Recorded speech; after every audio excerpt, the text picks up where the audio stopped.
സന്തോഷം മാത്രമാ മനക്കലില്ല. ഉണ്ണി പിറക്കാത്ത ദുഃഖത്തിൽ കഴിയുന്നു ശിവഭക്തരാം തമ്പ്രാനും തമ്പ്രാട്ടിയും. ഒരു രാവിൽ ശയനത്തിൽ ശിവദർശനേ സ്വപ്നെ തമ്പ്രാട്ടി ഉണർന്നു പുലരിയായി. തോഴിമാരൊത്തു നീരാടാൻ യാത്രയായി. ആ പൊൻപുലരിയിൽ കുളിക്കടവിൽ തേജസാൽ ജ്വലിക്കും ഒരു പൈതൽ ശിവദേവൻ നൽകിയ നിധിയല്ലയോ. മനക്കലോ സന്തോഷം അലതല്ലി.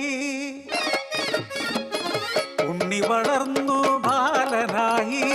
കൗമാരം പടിവാതിൽ എത്തി നിന്നു. മാറുന്നു ഭാവങ്ങൾ രീതികൾ. ഉണ്ണിക്കു കൂട്ടുകാരടിയാളന്മാർ. കടവിനക്കരെ പറച്ചിയൂരിൽ അടിയാള പിള്ളേർ കൂട്ടുകൂടി. തോട്ടിൽ ചൂണ്ടയിട്ടു കാട്ടിൽ നായാടി കള്ളുമോന്തി മാംസം കഴിച്ചിടുന്നു.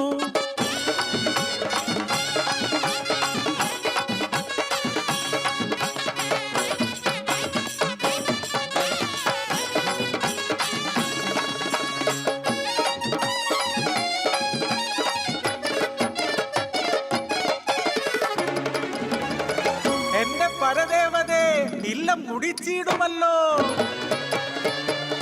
കോപിഷ്ടയാകുന്നു തമ്പ്രാട്ടി. ഉണ്ണിയെ മച്ചിൽ ബന്ധിക്കുന്നു. ജലപാനം നൽകില്ല പൊന്നുണ്ണി.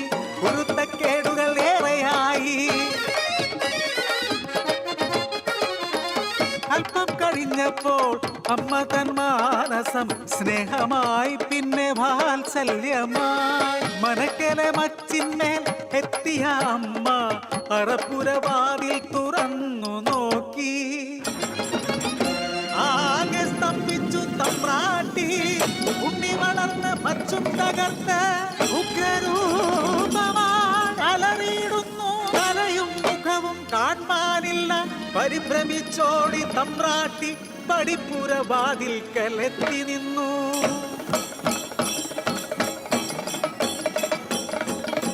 മനക്കരെ മച്ചും തകർത്തുണ്ണി പെരുദൈവമായി മാറി. മനക്കു മുകളിലെ തലയിൽ ജ്വലിക്കും രണ്ടഗ്നിഗോളം.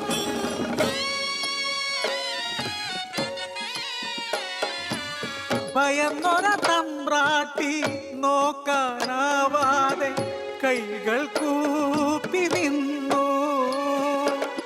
അലറുന്ന ഉണ്ണി അമ്മയോട് ചൊല്ലി മനുഷ്യനു ജാതിയൊന്നാണ്. അടിയാളപ്പറയർക്കു ദൈവമാകും ഞാൻ. മുത്തപ്പൻ ദൈവമായി നിറഞ്ഞാടും.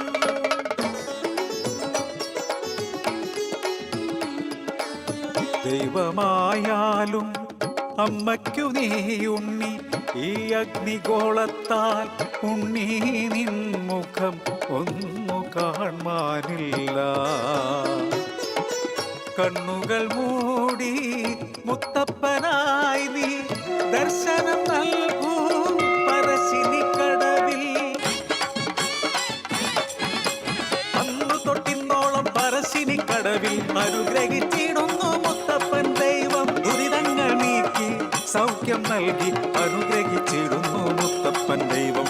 അനുഗ്രഹിച്ചിടുന്നു മുത്തപ്പൻ ദൈവം.